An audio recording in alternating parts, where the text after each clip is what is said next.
Hello and good afternoon. My name is Marie Campos and I am ANCOR's Education and Foundation Director.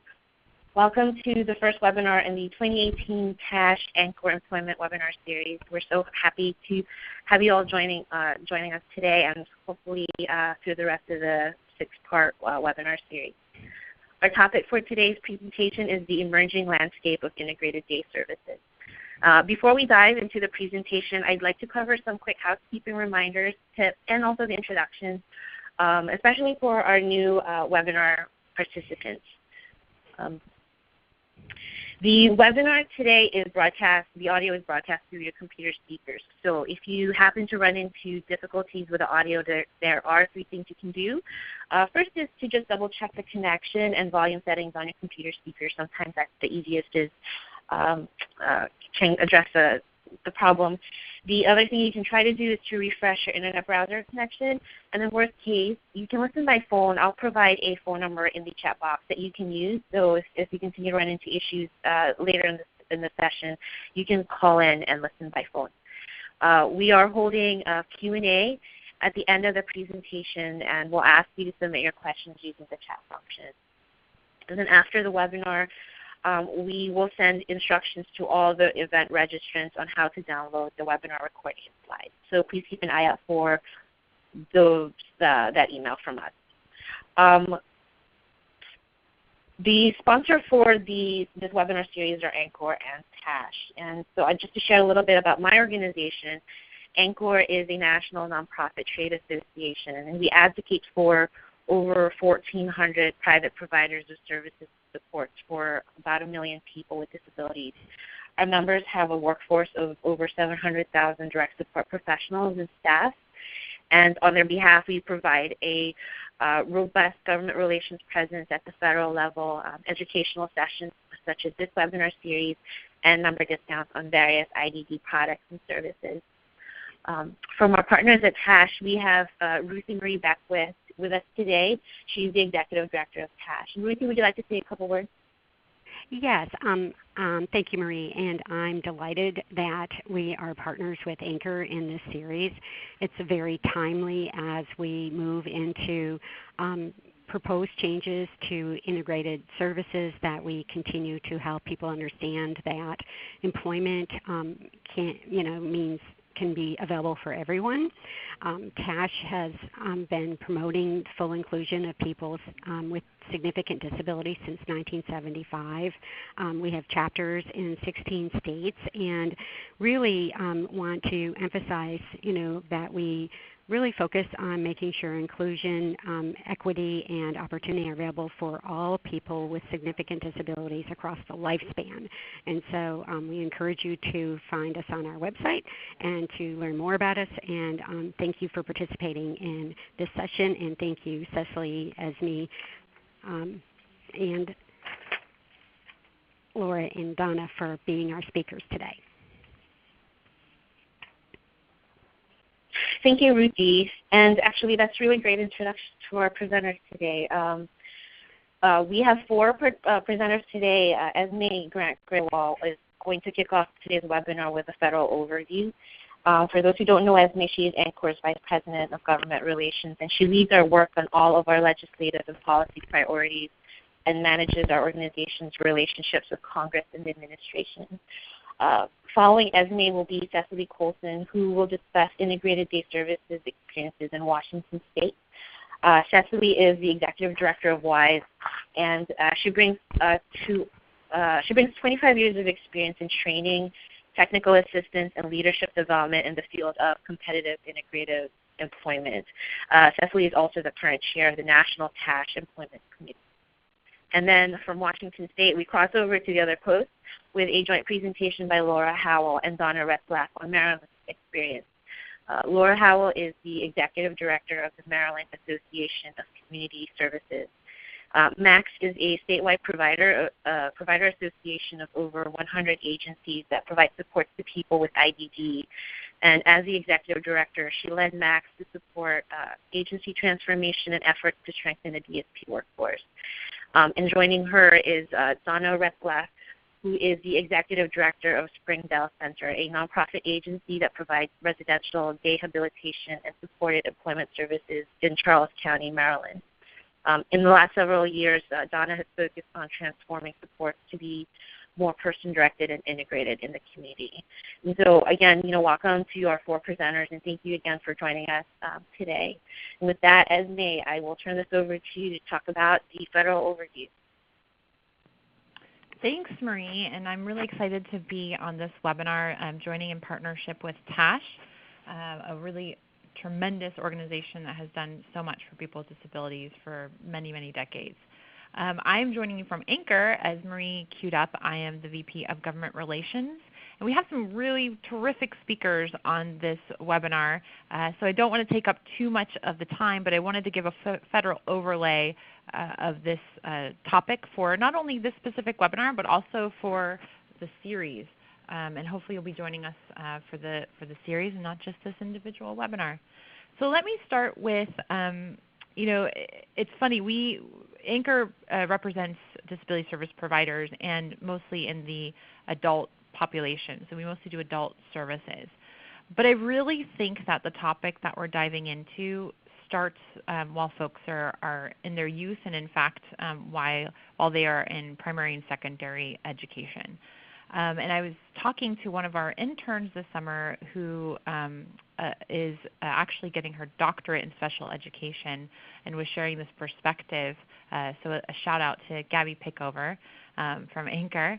And really about how much things have changed over the course of the past years. And you see this reflected in the other federal policy that we'll be getting to in just a moment.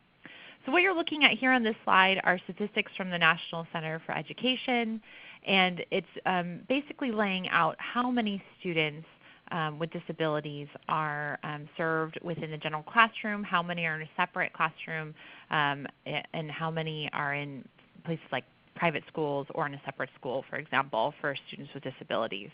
And what's fascinating is, this is probably the most recent data set that we have, 61.8%, so 80% or more of folks in a regular school are within the general class. It's pretty fantastic to see that number. So we're really moving away from, what maybe some of you on the phone, I know I certainly grew up with special education, and moving into inclusive education where the person with disability is actually within the classroom with other students without disabilities.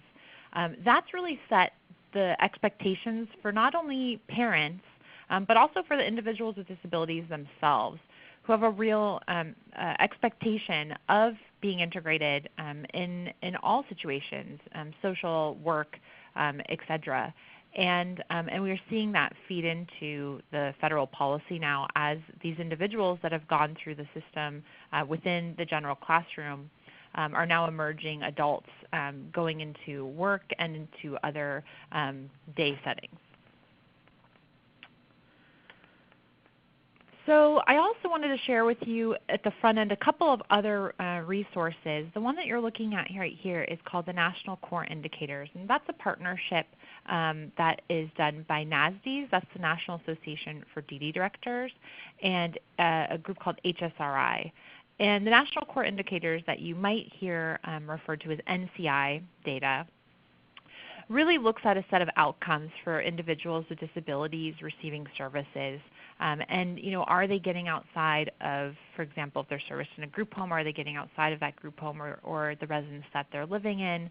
Are they able to do what they want? Are they able to have people over? Just the general facets of everyday life that make our life outcomes more positive or more negative if we're not receiving them. This is actually a pretty thorough report, so I'm giving you the more fun infographic at the front end of it to take a look. This is their recent 2016 to 2017 Adult Consumer Survey data. But I just wanted to lay out for you some of the reflections that we have coming from the community right now. So if you look in that upper right a portion about choice, decision making, and control. We're looking at 64% felt they had some input in choosing staff. 92% chose or had some input in choosing what to do in free time. That's a positive number. 87% chose or had some input in choosing what to buy with spending money. 83% chose or had some input in choosing daily schedule. And then in the lower right, you can see that 86% of respondents felt they were able to go out and do the things they like to do. 78% get to do what they like to do as much as they want. And 84% when at home have enough things that they like to do. So when we're talking about these items, they really speak to the integration of the services. Are folks getting out in the community? Are they able to go and do the things that they like to do? Are they able to again have people and visitors over? Are they just able to be active participants within the greater integrated society? So these are all positive numbers. I think that NCI is not always the case with the NCI data, so it's something that's really worthwhile looking more into. And they're always improving upon their data and looking at different pieces to involve. But this is something that Anchor looks at a lot in terms of outcomes. In our space, there are not a lot of data sets looking at outcomes, and so we commonly reference back to it. And I think that it's one of the key data sets when you do look at integration on a federal level. And then the third resource I wanted to share with you all is from the Institute for Community Inclusion, which runs out of University of Massachusetts, Boston, and we call that ICI for short. And ICI looks at a couple of things. They not only look at employment, but they also look at day services. So they're looking at a full service spectrum. How many folks are doing supported employment or other types of employment, maybe facility-based, and then how many folks are in the day setting, and what does that look like? And I found this to be really interesting as you look at this chart in front of you. You can see that integrated employment has grown over the course of time, probably not as much as we'd like to see, but we do see a slight increase there. Facility-based work, a little bit of a decrease, but definitely still stagnant. So that's a really interesting component. And then the non-work piece is really fascinating.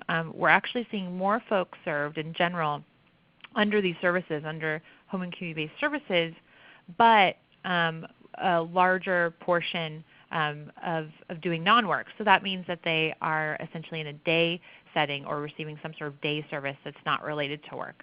So the big question is, how much of this is integrated, and how much does it comport to, new federal rules around the expectations of integration. So I find it fascinating. There's actually a lot more to this work that ICI did under this national survey, but this to me really starts that conversation and shows the importance for us to focus on these solutions. So what kind of federal rules are folks following in accordance with regulation and other around integration? Well, one is definitely the HCBS settings final rule.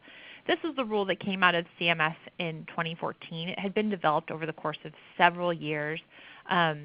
Folks that were really important to the development of it included the DD partners and other national partners like TASH and Anchor, who were really paying attention to the changes in how services are being provided. Essentially, a lot of folks, if you haven't heard about the rule and you want to think about what it means, a lot of people look at it like a regulation out of Olmstead. So if you think about Olmstead really clarifying the role of the ADA to require community options, this is the regulation that's saying that these have to be meaningful community options, that when we're putting federal funding into home and community-based services, they should be truly community-based. This question that you see before you was in some of the initial sort of guidance questions that came out from CMS. And currently, this is really an in-progress rule. I noted it came out in 2014.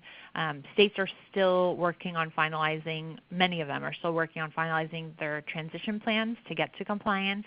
And it really hasn't come down the pike yet through providers and through people receiving services in many, many states. But it's something that that we pay a lot of attention to. I know Ruthie spoke earlier on the line. She's very involved with this, as is Anchor. So this is the question that really showed the application of the rule to the types of services we're talking about today. They asked, how is CMS applying the home and community-based settings requirements to day programs, including settings offering pre-vocational and training and employment services? And the response CMS provided was that they clarified in the final rule that requirements for home and community-based settings apply to all settings where individuals receive HCBS, including employment and training settings, and that CMS will provide additional guidance to address the implications of the regulation for non-residential settings. The interesting piece about that last sentence is this was issued back in 2014, and states are still pretty hungry, and I'd say that the disability community is still pretty hungry for additional guidance on non-residential settings that they're speaking of here. And I think there's still a long way to go in receiving a deeper analysis so that states have what they need to guide them to compliance with the rule.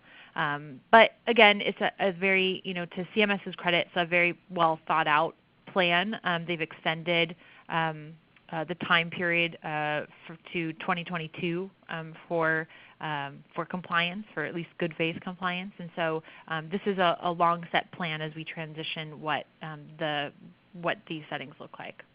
And I just wanted to share with you all, some of you on the line might be very, very familiar with this, but just the general gist of what the settings rule requires, that it's integrated in and supports full access to the greater community. It's selected from the individual, so informed choice from among setting options, ensures individual rights of privacy, dignity, and respect and freedom from coercion and restraint.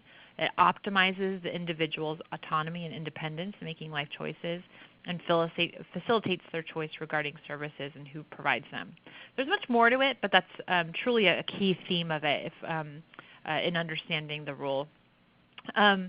So I just wanted to share with you all again that the compliance rule is pushed to 2022, which allows states to be really thoughtful about this, is what we hope. And there is some guidance that's being reshaped around what's called the heightened scrutiny requirements. So for settings that aren't integrated, including non-residential settings that aren't integrated, they can actually potentially have their funding removed, or at least they have to make changes in order to continue to get that community funding.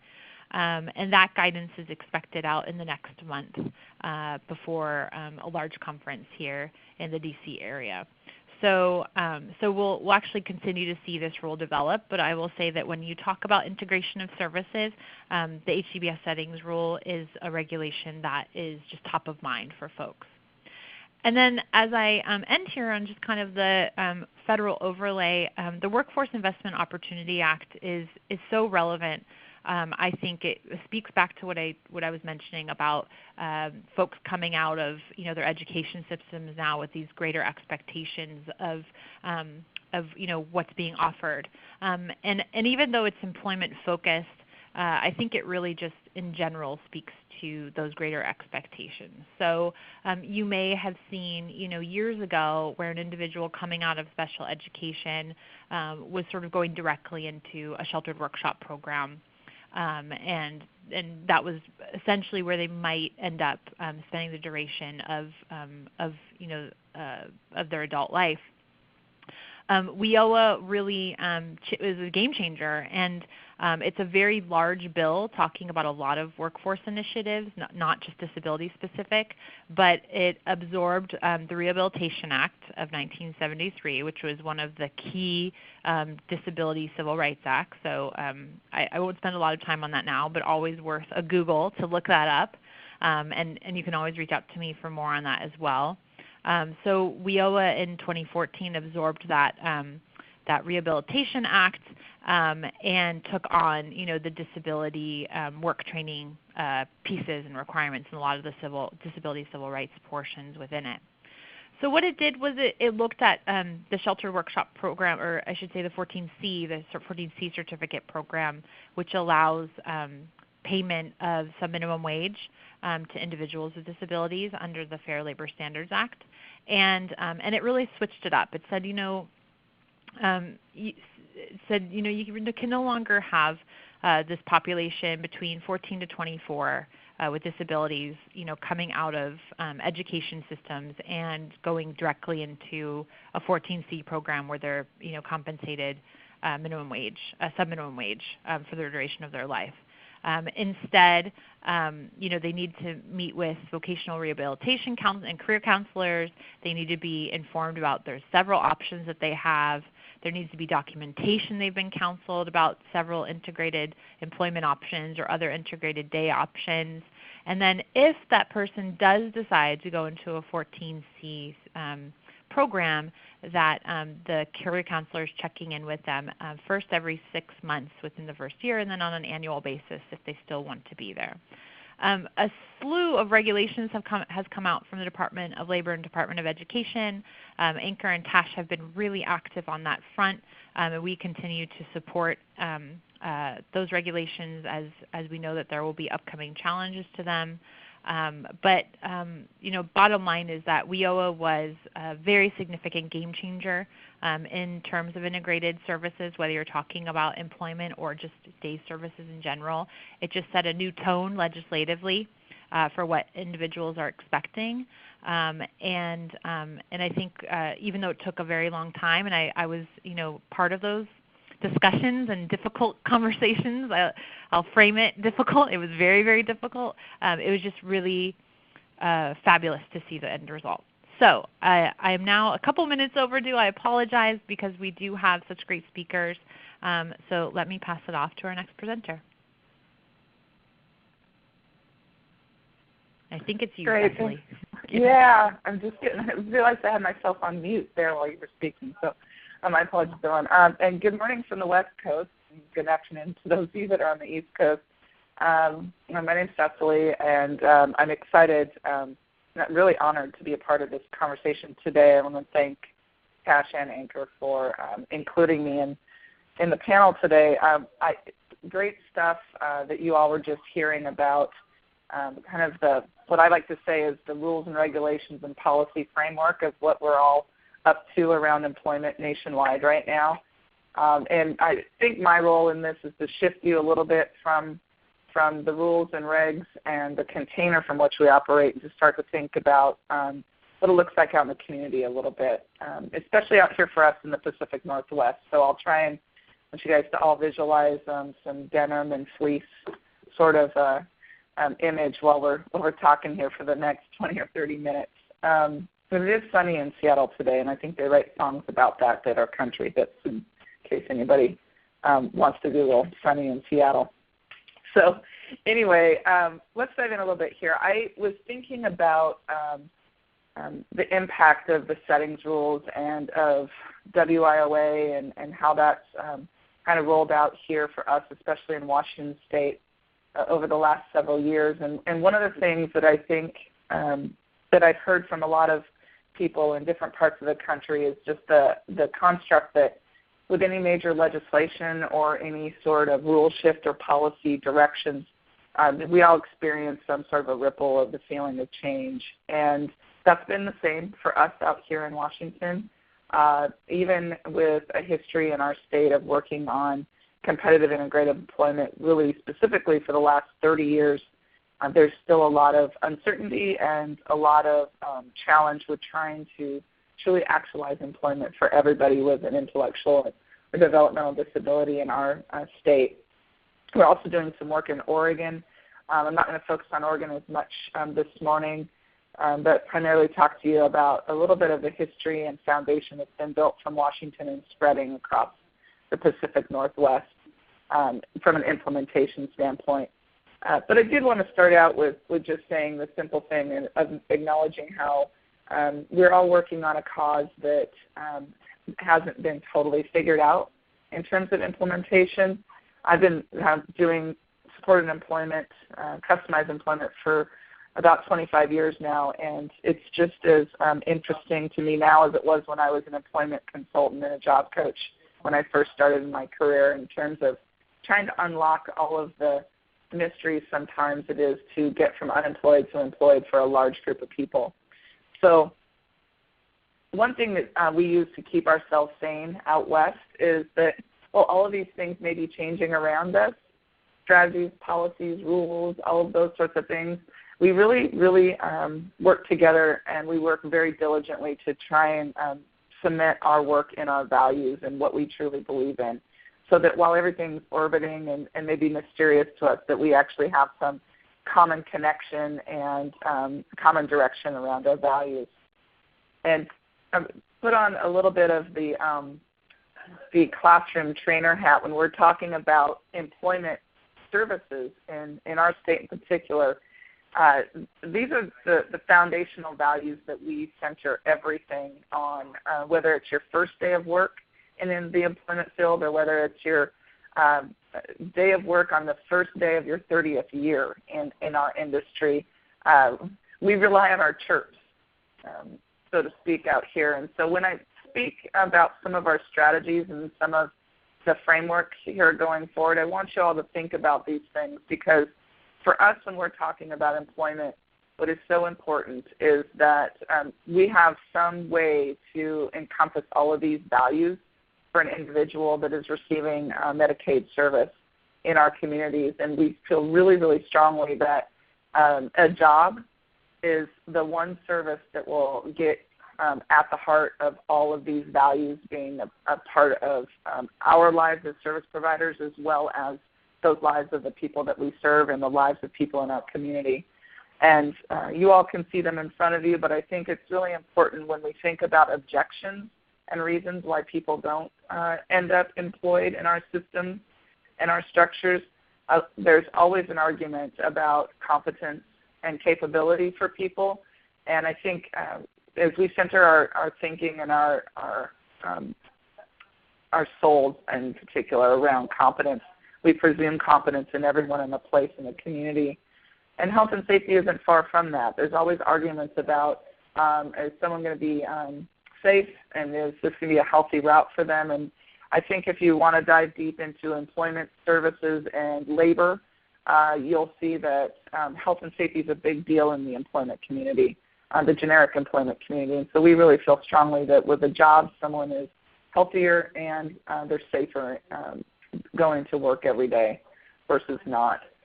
We've had a little bit of a path here out west where we've went from integration being our keyword in our values to now with this new era in this decade of moving that to the word inclusion.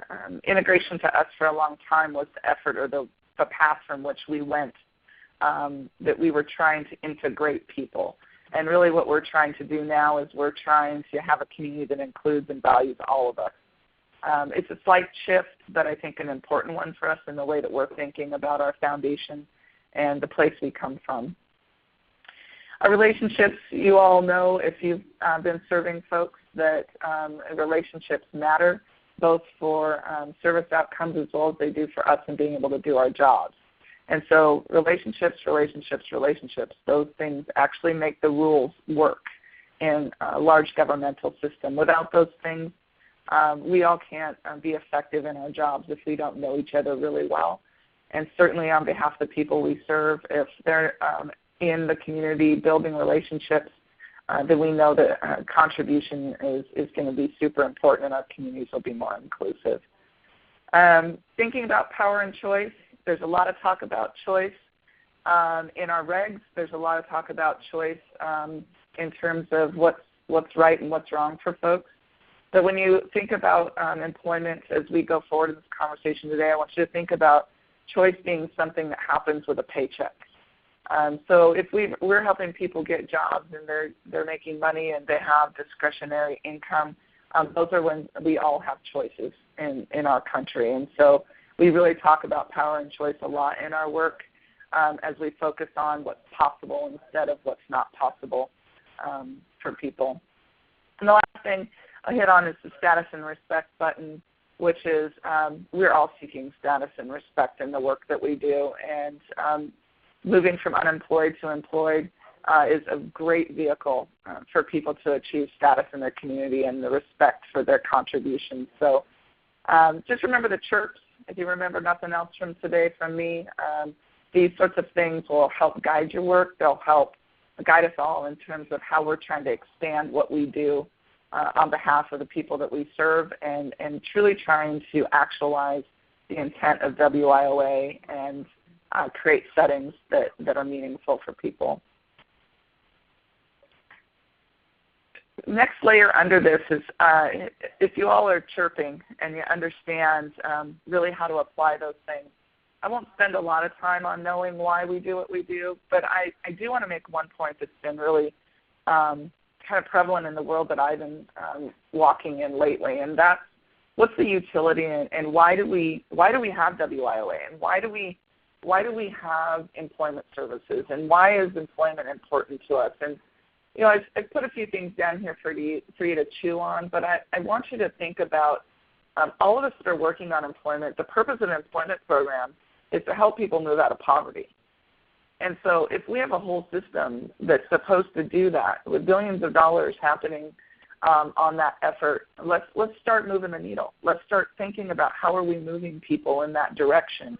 We've had some flat lines in our data when you look at just access to employment services, let alone outcomes from employment services. And I think sometimes we might make it a little bit too complex for ourselves, and we have to think about what bullet 3 says here. We're working on a job, a place, and a community and friends. And we're trying to help people get jobs as much as we can out here in the Pacific Northwest for that purpose and that reason. And we're getting paid to do that so that people have economic status and economic self-sufficiency. So whatever angle that you come to, knowing your why and what you're doing every day, this is an important piece of not just providing a service, but being part of a movement around true inclusion with employment. Big question that we're all tackling right now is not only maintaining what we have, but how are we going to grow the service industry that needs to be the army or the vessel or the vehicle, however you want to describe it, to truly meet the needs of the constituency. We have hundreds of thousands of people that want jobs in the community. We see how WIOA is gearing up to help educate and inform people coming out of school on those paths. And we all are struggling to some degree with resources and capacity around growing the kind of community services for the next generation. So I want to spend a little bit of time talking to you about some things to consider around that if you're able to impact things where you live. I think it's really, really important that the work that we do be deemed as a cool thing to do.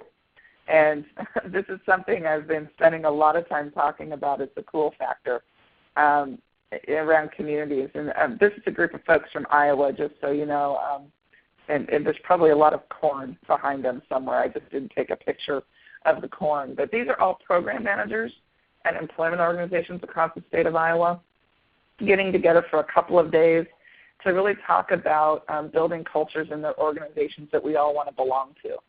And not just viewing our work as a job or just merely a service, but something that we feel like is a lifelong journey in terms of building inclusive communities. And so think about ways that you can impact the cool factor, I guess is what I'd like to say, in what you do every day and having fun with what you do, and starting to really inspire people to want to belong to something that we're all working on.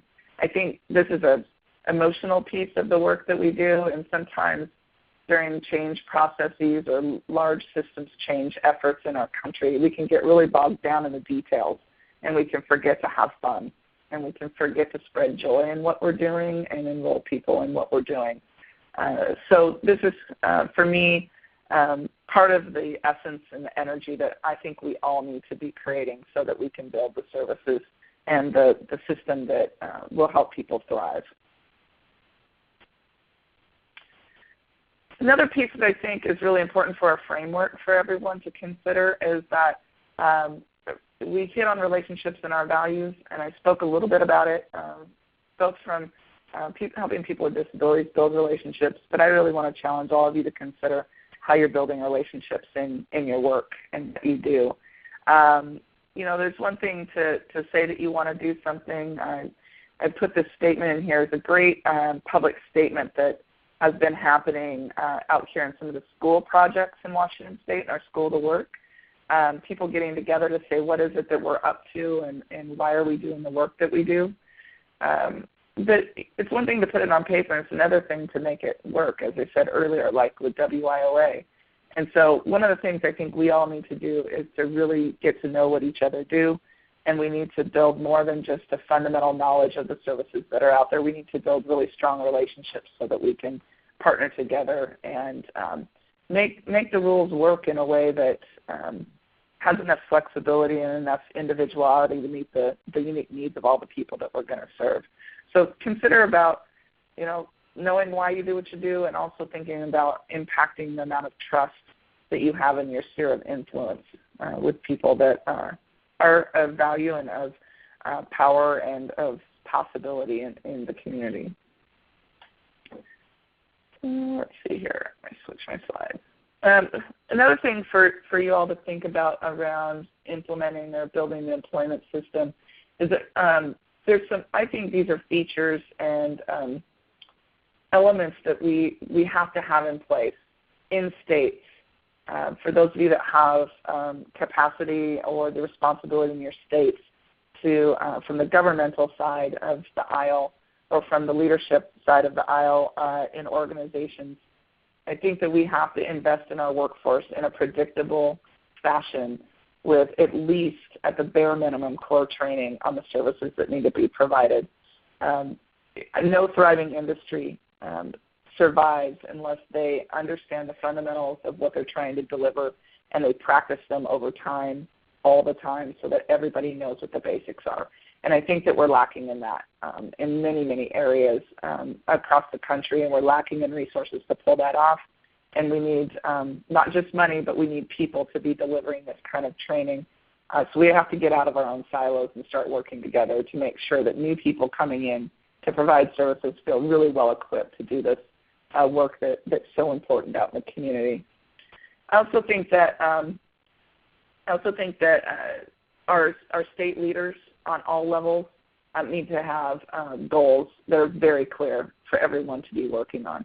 Sometimes we get caught up in just the mere magic of trying to get services to people versus really looking at, okay, let's assume that they're there and let's start to talk about ways that we can really watch our outcomes and our progress and fine-tune what we're doing and grow over time. That parlays into the next bullet, which is really about states having resources set aside on the VR side, the DD side, mental health, and public health programs where we invest in growth and development all the time. One of the things Washington State's done for the last 30 years is always have training and technical assistance available to our agencies and to our families and people with disabilities. And I think that investment, even if it's a small amount of money every year, pays off in just dividends over time with the outcomes that a state can accomplish. So I think resources are not a luxury about training and technical assistance. I think they're an absolute necessity, and they should be part of a healthy budget for a high-performing system. The last thing I'll say about goals and about any of the work that you're doing is that I would encourage you all to be bold. We live in a society where compliance is something that we talk about a lot, and we spend a lot of time recording what we do. And we spend less time being bold and making strong commitments about what we want to accomplish. And I think we need to at least give those things equal weight. So challenge yourself on that front too. I'm going to move through quick because I know I'm burned up a bunch of my time so far. But I did want to hit on this really quickly about commitment. All of you are committed, or else you wouldn't be on a phone call today talking about this topic or learning or thinking or being together. But I want you to think about your influence and impact, about creating more folks that are committed. And this is more of a leadership sort of a push for everyone to consider, is that a lot of times we spend time thinking and scrutinizing our actions to the nth degree. And we're also required to write down every minute that we breathe and every move that we make on behalf of somebody in our funding structures. And we don't spend typically enough time saying yes to things that come our way. It's about what it is, how we got it done, or why we're even doing it. So set yourself free a little bit. Try saying yes to as much as you can in the next couple of months, especially those of you in leadership positions. If somebody comes with an idea, if you're like me, sometimes I default to the, oh, that's been done before and it didn't work mode, or I don't see how that will work, or we don't have the money for it, or whatever barrier that I might throw up around something. And I'm challenging myself right now to just say yes to things. So I'd encourage you to try that too, and to see what happens, and to see what problems that causes you versus the problems that that we're all more familiar with. I think it'll make people more committed. I also think that it will start to build a culture that goes back to what I was talking about things being cool, because more people will be contributing to our effort going forward. It's certainly something we're trying in Washington. We're trying to pull out as much innovation as we can right now with limited budgets and limited resources. But there's still a lot you can do by just saying yes and trying to be creative together. I'm going to dive just a little bit into some strategies that we use out here that may be useful in your neck of the woods. I kind of put together from an employment agency standpoint, there's many more strategies, but I want to talk about these 6 things a little bit. I think that I already talked about annual predictable core training.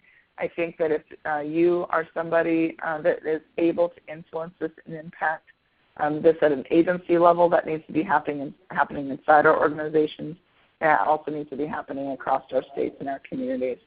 I'll give you an example. In our own organization, I budget every year for a training budget for every staff, and I let them direct what it is that they're going to learn that is going to move our mission forward. And I think that money is symbolic in a lot of ways. Some years it's not very much. Some years it's more. But I think as organizational leaders of community programs, I think we've really got to lead the way in saying yes to training. And so part of the way that we can do that is allocating things in our own budgets.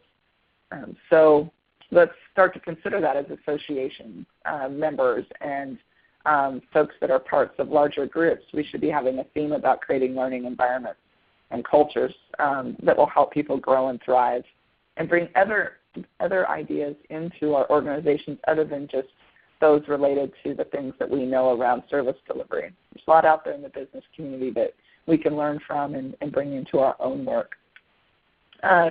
There's also a need, and many of you have specializations for people in your organizations that specialize in certain things. That's an opportunity to get both in-depth training inside your organization, but it's also an offer to the community at large. And I think that there needs to be ways that we all start to think about specialization in our industry as if we were any other industry where you have specialists that are available.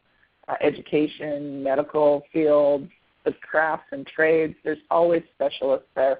And so we need to start thinking about how to use each other to train in specialty areas and think about more than just our core training. We have some things in Washington and Oregon going on around folks that have been great job developers over a long period of time, getting those folks to run cohorts for new job developers and doing mentoring and walking and talking and working on projects together is a really great way for people to start to collaborate and share their expertise as an example.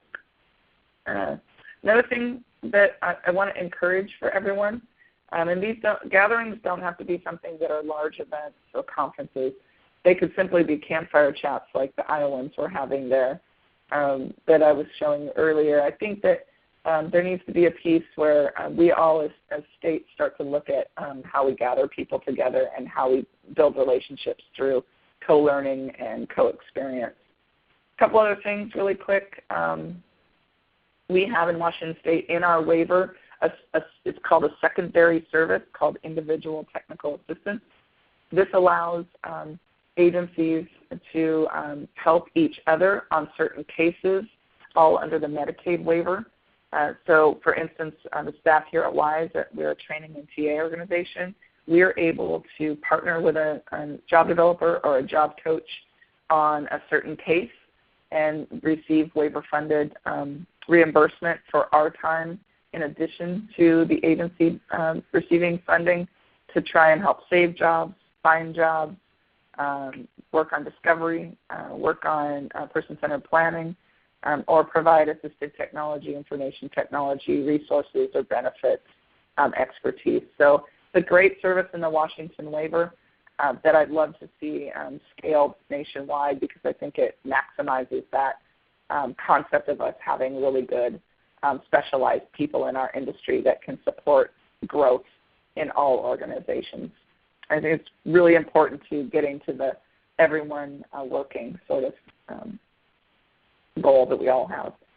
Last two things really quick. Program managers need training too.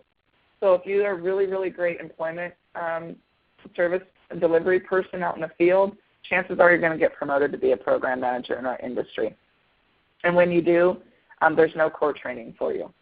And I think that we as organizational leaders and associations need to really start to look at building the bench strength of our management systems in our organizations. We do a thing out here in Washington every year. It's called Recruit, Train, and Retain. And it's an annual event for program managers and senior employment consultants to come together to learn how to grow their programs and how to share ideas and to look at quality measures inside of employment programs. And it's a really fun event. It's 2 days worth of investment for our state, and it really, really helps build the cool factor in our programs, and it also helps build the technical skills of our programs. And I think that's been a big part of the success we've had out here in Washington. And lastly, we all are hearing things or have been part of communities of practice. I would just say yes to those. If there's some way you have influence and impact on building those, we should do that. Very powerful. And a couple last things before I close today. I'm just keep hammering on training because that's the world that I live in and work in. This is just an outcome bit of counts on the core training series in the state of Oregon that's run the last 5 years. You can see the 4 topics are across the top. Those are the 4 topical areas in the ACRE accredited training series in Oregon. And you can see just how many people have attended those over the different years that we've been providing those services. And we're really proud to say that we're almost at the 2,500 total of hitting people that have been through core training in the state of Oregon, so an average of about 500 people a year that are receiving that service. And I think it's a big part of, we're starting to see Oregon's numbers change for the number of people that have been receiving sheltered workshop services that are now receiving some sort of a community employment service. And for young people, the numbers are really starting to come in a really strong way about employment coming out of school. So core training, I'm going to keep saying it, I'm a firm believer in it, and I think it's a great investment for states to do as a strategy. Last couple of things here.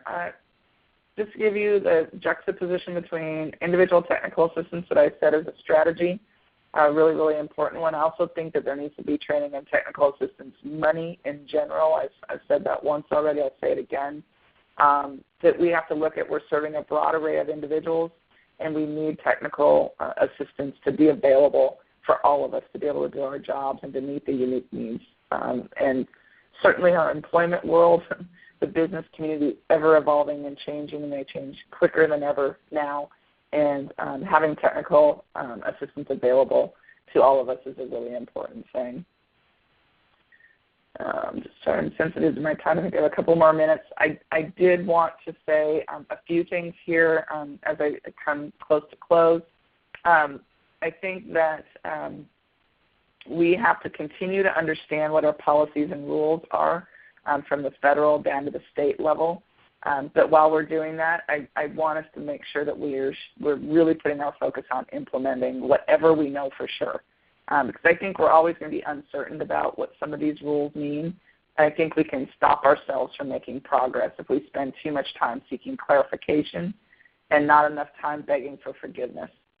So I want you to think about that. I want you to think about the fact is I'm not sure anybody's going to get in trouble if we find people jobs. So let's start thinking about how we push the envelope that way.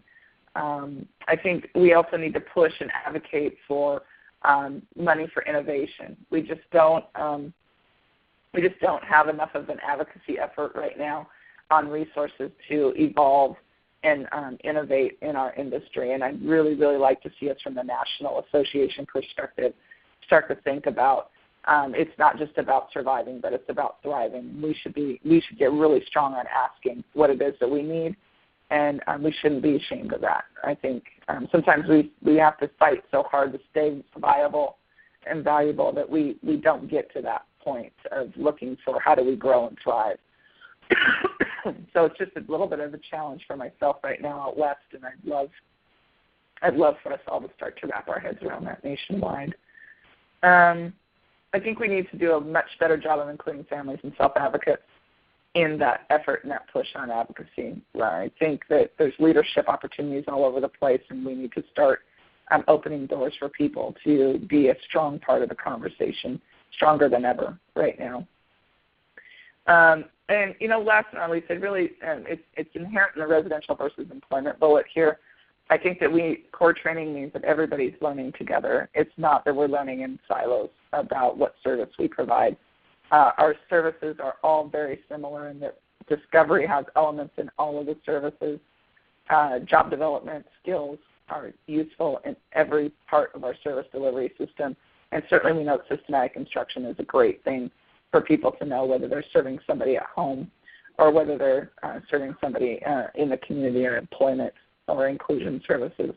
So I think I put in one team, one goal. Let's start to think about how we can bring into our gatherings a mixed group of people and how we can bring into our trainings a mixed group of people. And last, just so you guys know, a little slice of Seattle. I'm sure you guys have been following that the minimum wage in the city of Seattle is now $15 an hour and will be going up. So as a part of our legislation in the city, we're actually in my offices this morning. But the other thing is that the city of Seattle just ended the ability for any employer that's in the city limits to pay below minimum wage. And that was a result of advocacy with the Seattle Disability Commission and self-advocates leading the charge on that. And so it goes back to my last point of how do we get people more opportunity to have voice? How can we give people leadership opportunities that we have control over? Because the advocacy needs to be rallied at that level. So this is just an example of one way that there's been some measurement of success in our neck of the woods. So I'm going to leave it there and turn it over to the next presenter. Okay, great. Thank you, Cecily. This is Laura Howell and Donna Retzloff in Maryland. And we, too, want to thank ANCOR and TASH for having us on this webinar. We're going to talk a little bit about how things have changed in Maryland over the last few years, what's changed, what the challenges have been, and then Donna is going to talk specifically about Springdale Center and how they've made change there. Just to give you a sense, in Maryland we have about 200 community-based providers. They are mostly nonprofit organizations. We do not have any private ICF. We do have 2 remaining small state institutions. And we have about 14,000 people receiving daytime supports, typically either day habilitation or supported employment. And I just want to note that historically in Maryland, people have been able to work in the community while funded under a day hab program. So when I talk about our employment data, it crosses over between people in day habilitation and in supported employment. In terms of systems change and what has really driven the change in Maryland, in 2008, Maryland became an employment-first state, and we did begin to work on becoming an employment-first state in 2008, but we had a tremendous amount of leadership change in our Developmental Disabilities Administration, and so we didn't make quite as much progress as we might have. In 2014, as May said, CMS issued the final settings rule, and that really helped fuel a lot of change in Maryland. And then in 2015, our current DD director really re-energized stakeholders to create a new plan for implementation of Employment First.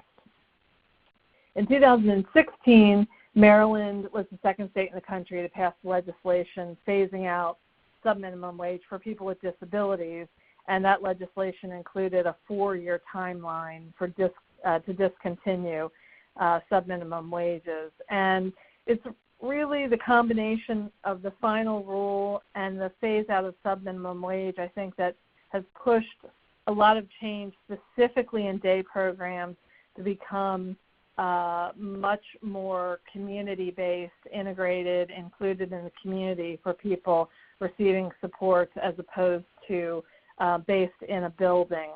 I do want to note that Maryland does have a new capped waiver, and because that capped waiver was approved after 2014, it does have to meet, those services have to meet compliance now, and that is creating a lot of pressure on rehabilitation providers who otherwise would have until 2022. But for anyone new, a lot of our transitioning youth coming in through the capped waiver, those supports have to be compliant now.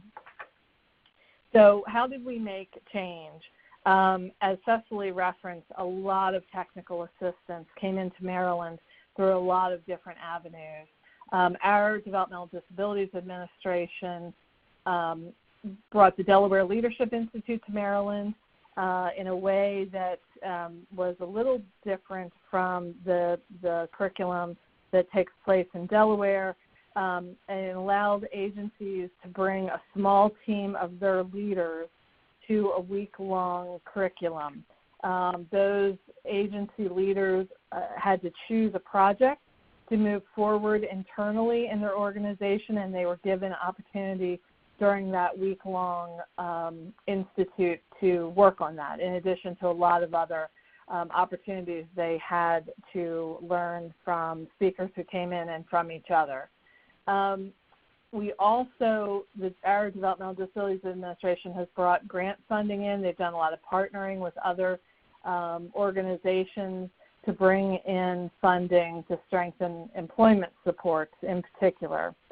Our Developmental Disabilities Council has done a lot of grant making to providers to support their transformation.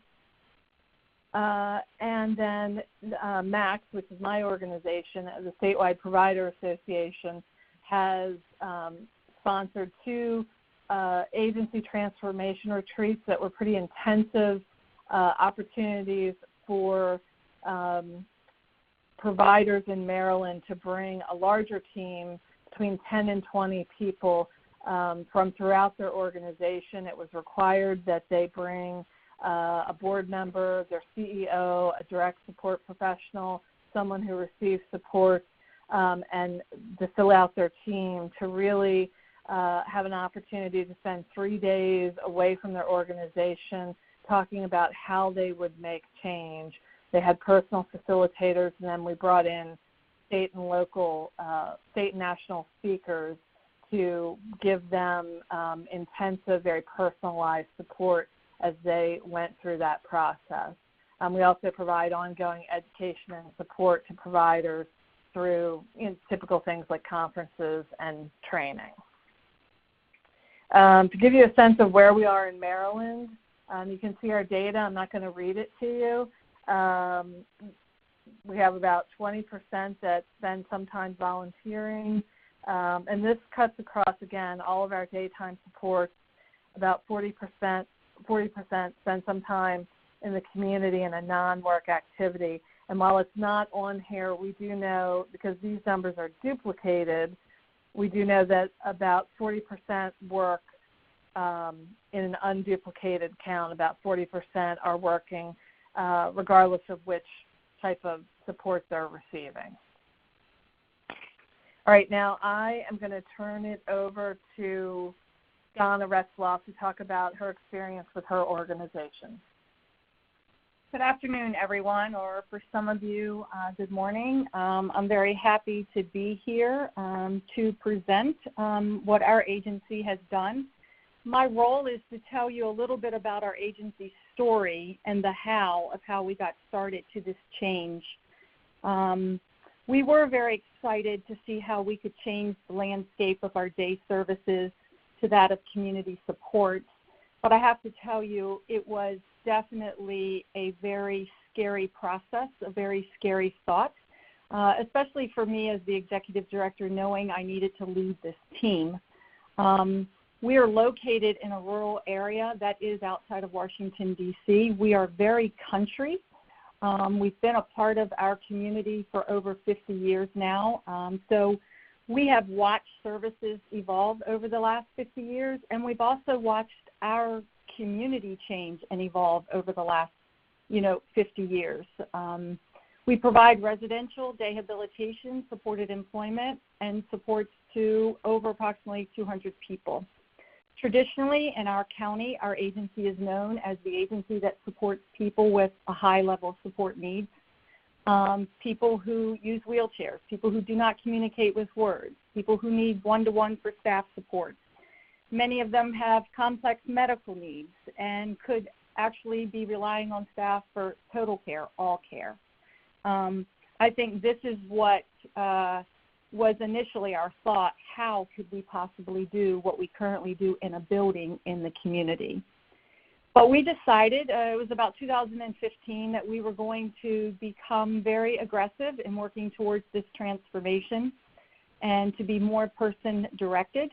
One of the things we did really realize is it really wasn't the person making choices, it was that team. It was the parent sitting there, or it was the program coordinator, especially if the person could not use words to communicate.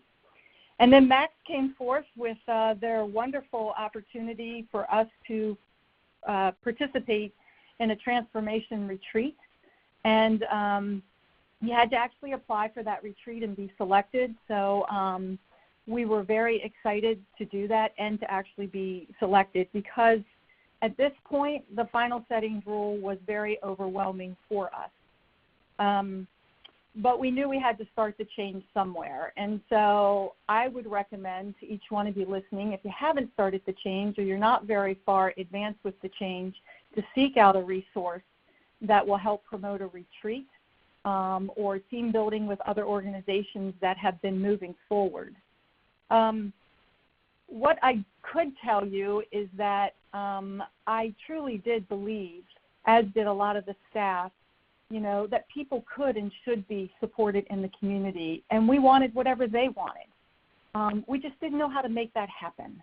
And so we kind of hung our hat that this retreat was going to be the way to get us started.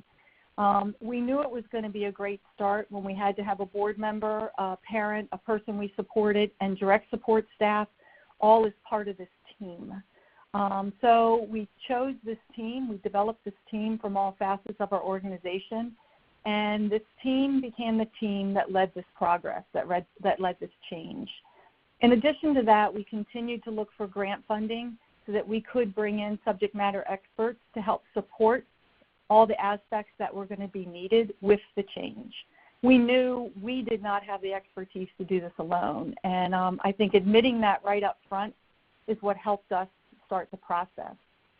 But the other thing we identified was communication, because whenever you ask what's going right or what's going wrong, everyone always says it's communication, it's communication.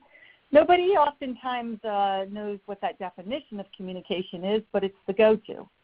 So what we decided was right up front, we would decide how would we communicate this entire process and the progress of the process to the entire agency, not just the employment department, not just the day department, not just the directors, but to all departments, right down to the custodian who cleans our building.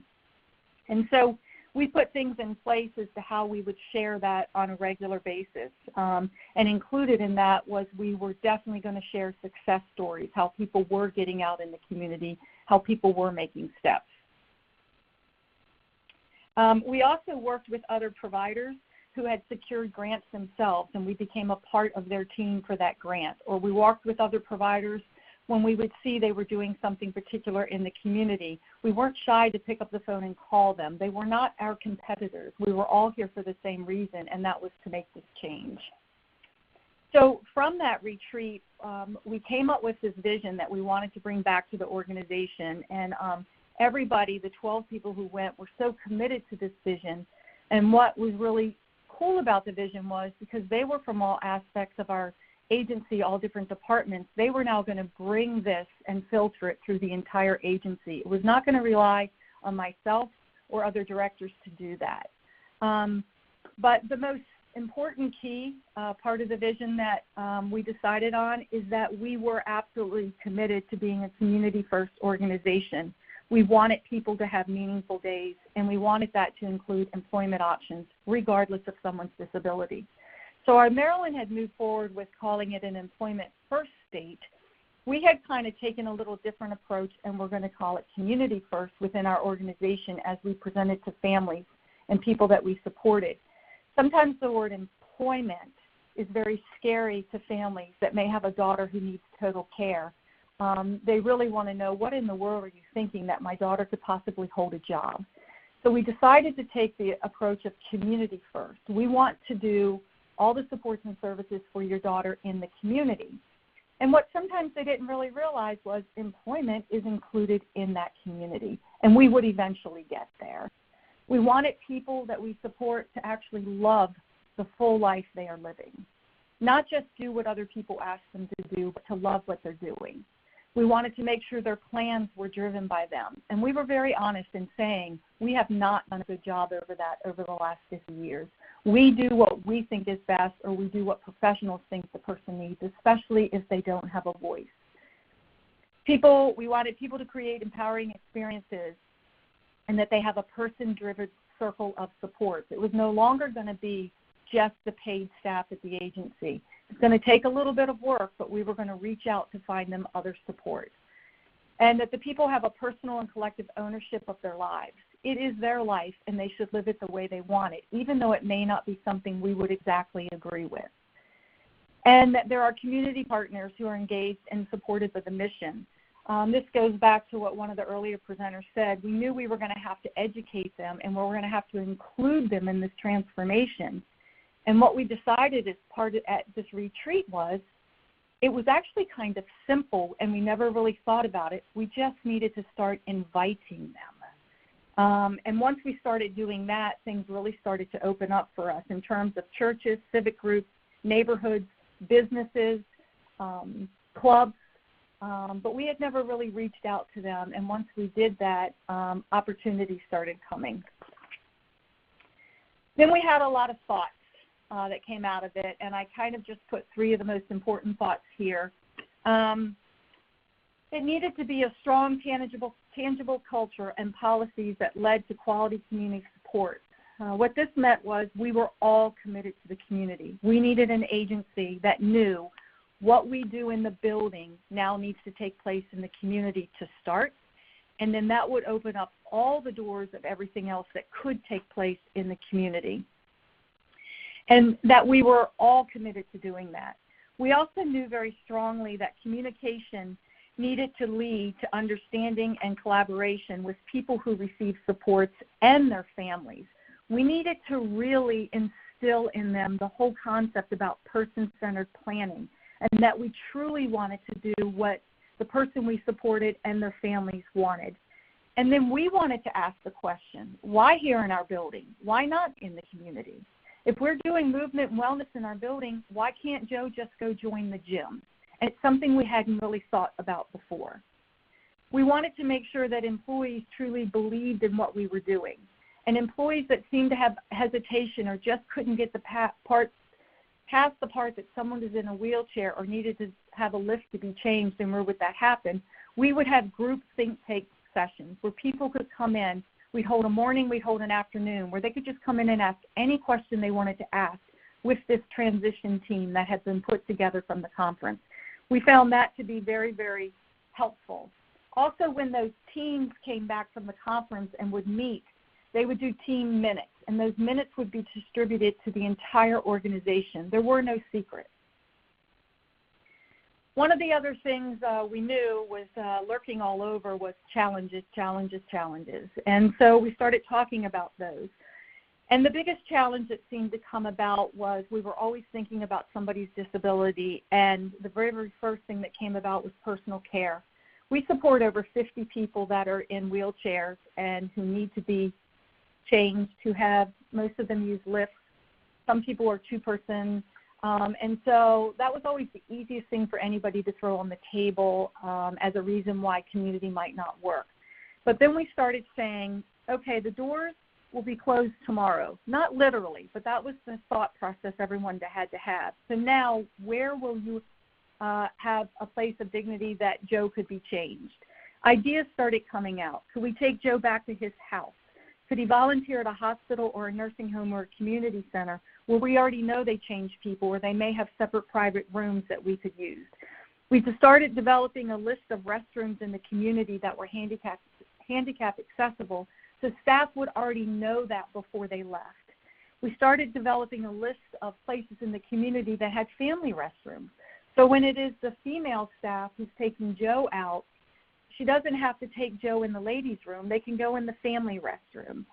So as they started seeing some of these things, now all of a sudden they can talk about the places now that they think they could go to in the community. We talked about community adjustment to seeing and interacting with the people with disabilities. So now you're talking about people in your county that have been isolated, for lack of a better word, in a facility building. Or perhaps you are going out in the community, but everybody in your day program is not all out at the one time. You're in a little smaller county like we are. Now you start to look at the community's going to start to see all of the people we support out. How are they going to react to that? I can give you a really quick example where our QA person got a call from someone who was at our local park. He indicated he was at the park having lunch, and he saw a group of people with disabilities sitting at the picnic table, and they had been there for over 20 minutes, and he knew it was our agency because he saw our vehicle, and he wanted to make sure we knew they were in the park because he didn't know what they were doing. And so the QA person, being very creative, said, oh, well, that's great. So you saw our folks, and said, well, actually, they're there having lunch. So if you're having lunch, do you think maybe you'd like to join them? I'm sure they'd love to have you join them for lunch. So those are the kind of things that we have to start developing and evolving to. And the key is who is taking the comments and the feedback that's coming in from the community and the type of responses that they're being given. We also knew by developing the relationships with the people in the community, we would start then having opportunities for more customized employment and people being able to volunteer once this relationship started. That would just start coming naturally. And we are actually seeing that now, which is really, really nice. You know, and the big elephant in the room for everyone is the workforce. We are not looking past that by any means. It is huge for us at our organization. We're currently right now, depending on the department, anywhere between a 38 and a 42% vacancy. We know it is priority, but we also know there's no quick fix, but we also know we can't let it totally stop us from moving forward.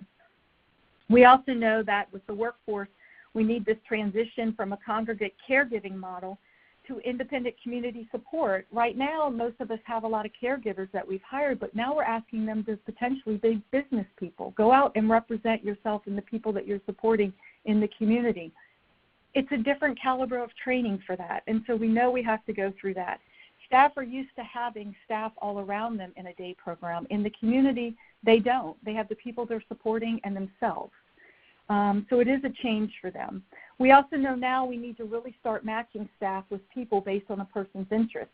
If we've now decided discovered through the discovery process that Joe truly likes animals and wants to really work with animals, but his current staff is allergic to dogs, we have to make some sort of change with that. Perhaps when we advertise for the position to work with Joe, we're going to include that you must like animals. We really knew that we wanted an individualized, meaningful day for everyone. That was going to be a big change from everyone being in a room in the day program to now individualized supports and services in the community. And we knew that would mean we now really have to be challenged with this discovery process and knowing what it is that people really want. We knew resources. we knew resources would potentially try to slow us down, but we weren't going to let it slow us down. We were going to need higher staffing levels. Your ratios in your building are very different than your ratios out in the community. Transportation, we all could talk about that. There's not enough public transportation or Lyft transportation. The cost of community opportunities and activities, who pays for that? We're still working through all of that. Staff training. We feel there needs to be a core shift in staff training. You need to develop staff training models now that focus on decision making, emergency responses, creativity, working more independently without coworkers, difficult situations, and how do you react to the public. The next slide, I'm going to just kind of go through a couple of these kind of quickly because you'll get a copy of them. That just happens to be the path that we designed. Some parts of it look a little elementary to me now, but that's what we did when we first came out of that retreat, but we've moved so far forward. But that was our start, and I thought it was an excellent start to walk away from that 3-day retreat with. Out of that retreat, we did come up with 6 very specific goals, and 2 people out of the retreat each signed on to each one of these goals, and then they came back to the organization and they put a team together to work on the goal. They had to have a person we supported, and they had to have a direct support staff person on their goal. And then they would meet 2 times a month, and then we would meet every other month to talk about the progress on the goals, and that's how we're still keeping up with that. So the first one was our most important goal, and we discovered that through the retreat by the person that we brought that we supported. Everything we did now had to be 100% person-driven. And you have to really think about that. So we divided it into internally and externally. Internally meant every policy we developed, every committee we put together, every interview we held, every decision we made. We wanted to make sure a person we supported was a part of that team, a part of that committee, on that interview panel, whatever we did. And I will have to tell you, if you don't remember anything else I said from the webinar today, you need to take a really close look at that, because that is what has driven our transformation. And even though we've been doing this a very long time, we have learned so much by bringing the people we support into the activities of what we do every day administratively. Externally, it was every membership, every meeting, every job fair, every business partnership, somebody goes with us. Quick story, I speak at many civic groups. So one particular one every year calls me to come back to their group. This retreat was over. I'd been scheduled to go to this civic group. The day before the presentation, my light bulb went off. Oh my gosh, I didn't ask anybody I supported to go with me, and that's what I committed to doing. I worked very hard with a person we supported for a presentation. She did half the presentation. I did half the presentation. 2 weeks later, we got a call. They wanted us to be one of their largest supporters, and they sponsored a $50,000 Lyft vehicle to us. Now, I know that happened to be right place, right time, but I do have to say that if I hadn't have brought that person that we support with us, I don't think that would have ever happened. And it also meant they were learning more about what we did. The next couple goals I'm just going to hit real quick. We need to make sure we were one unified organization, so we merged the day and the supported employment programs without question. That was a challenge. Merged job descriptions. We even changed offices. So now staff that had been separated from day and employment were now sharing offices. We definitely wanted to make sure it was one program. We definitely really implemented the person-centered planning process and how we would communicate all this. I have a lot more information on that. If you want to reach out to me after this webinar, I'll be more than happy to share it with you. We developed a comprehensive workforce development plan because we wanted to make sure we really focused on recruitment and retention and the interview process. Goal 4 was a plan for technology. We knew we needed to track data, and we didn't have the means to do it. We also knew the people we supported needed a lot more adaptive technology, and so that was a commitment of ours. Goal 5 was to define the data that we were going to measure.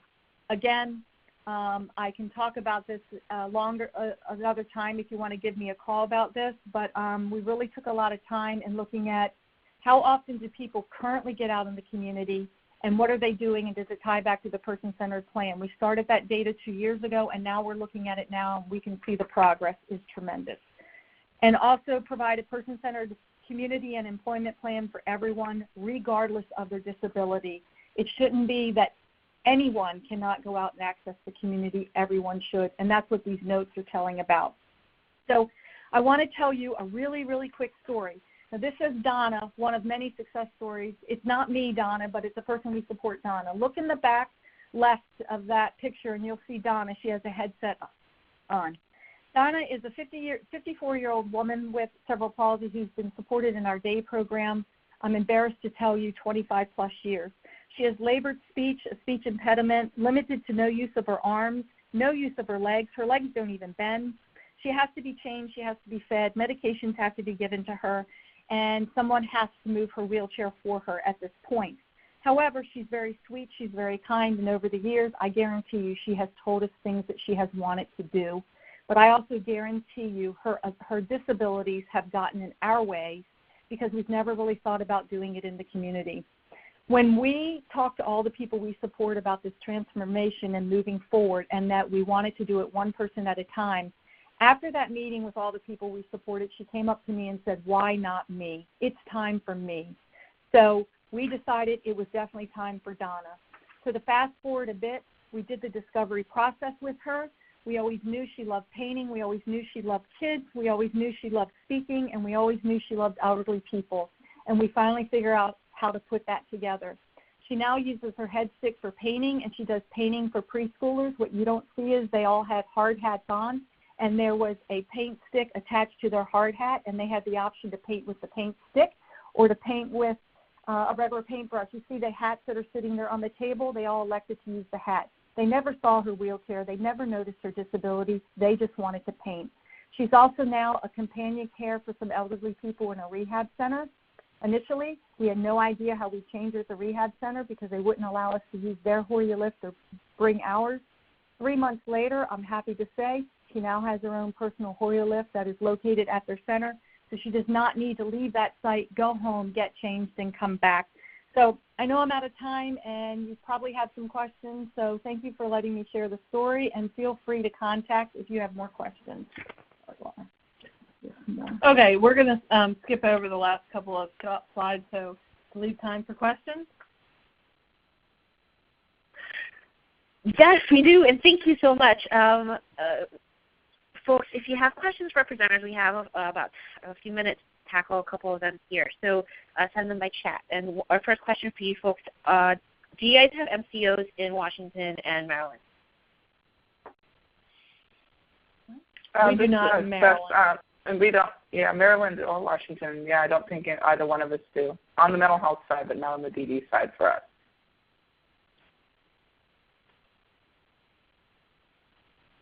And it's that for both states, just to clarify? Yes, I'm sorry. I said Maryland does not have MCOs for home and community-based services either. We have them, but not for HCBS. Okay, thanks.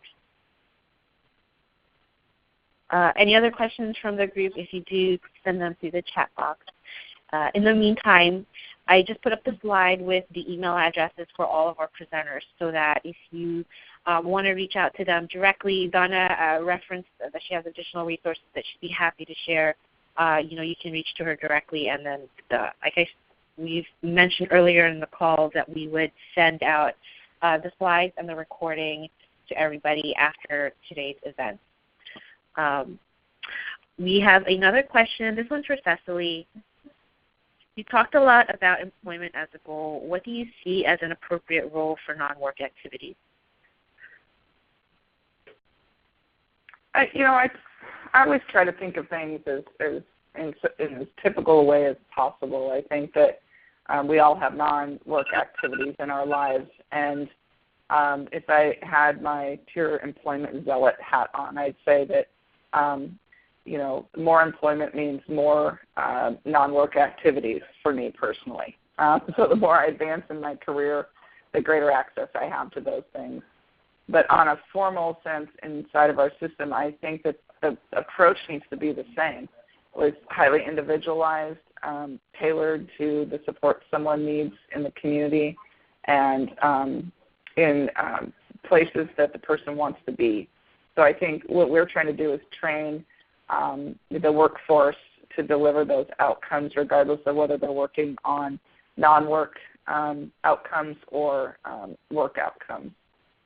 I think they go hand in hand. Thanks, Cecily. Another question here. These are the two questions actually for Donna. The first one is, did you have anyone in your agency absolutely refuse to go in the community? I wouldn't say that we had a participant absolutely refuse to go in a community, but we may have had a parent who did not want their son or daughter in the community.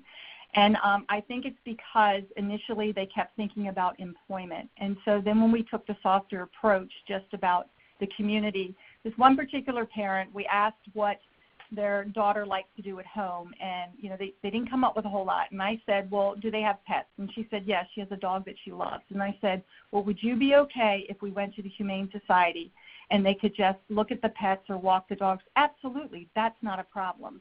So we've gone from that to now the person is actually volunteering 3 days a week. And that particular person is now out of our building 5 days a week doing other things in the community, but it just took a softer approach. The mom just couldn't get the word employment out of her head at that point. Now, do I think her daughter's going to eventually get a job? I do. Do I think mom's going to come around? I do. We just had to take a softer approach. Okay, thanks, Donna. Another question for you is, can you talk a little bit about the kinds of support that were available to you when you first started your job, and if there's been any evolution or since then, okay. Additional support? Yes. So Donna was supported here in the day program in a room that was a 1-to-8 ratio, and she worked with her head pointer on doing some data entry on the computer, but we knew it would never be at a speed to where she could secure employment. And that's when she started painting. And so when the state came forward with the employment first, and then once we went through the retreat and we decided one person at a time, we did a modified request of service change for her, identifying what we would need for her to be in the community, which would be additional transportation, and it would need to be her own personal support staff to go with her. And the state did approve that for us for 6 months, and then we had to go back after 6 months to show all the work that we were able to do with her with that staff, and I'm happy to say they've just approved it for an additional 6 months. And so we're pretty confident after this 6 months that'll be an ongoing support that she will get, because it is truly the level of support she needs to be successful with her individualized person-centered plan. And that's how we're approaching other people as well. Will the state continue to be able to pay that? It's not known at this point, but we're going to continue to ask. I think. Another question for you. Can you talk, given that you are in a rural setting, and can you talk a little bit about how transportation has played a role in terms of kind of helping with integration to, for example, if someone's looking for opportunities and it's in a more urban setting. Can you talk about the transportation aspect of that, like how you guys address that challenge? Right. So I will have to say the first thing we said was we don't have transportation. It's not available. Our folks can't ride it. They can't go independently. And then after we came back from the retreat, we said, okay, have we really done a good job of combing through our county and seeing what's available? So that's what we started with. And we went and we actually met with the people who run our public transportation system, which is called Vango in our area. And we told them about the needs of our people. It's then when we learned a lot more about their door-to-door service and their demand response service. And I'm happy to say within the last 6 months, we've been able to get almost 15 people registered through that service. It still takes a lot of work, but we know that there are options that some of them are going to be able to take advantage of. We also happened to just out of the blue read in the paper about another nonprofit who got funding for transportation. And when we contacted that nonprofit, they needed certain numbers for ridership. They're now transporting 12 of our people, and they needed ridership mainly during the day, so they're helping us with some of our employment people. We're changing some staff hours and time so that they can actually be the one that pick up the people who need to be transported for work.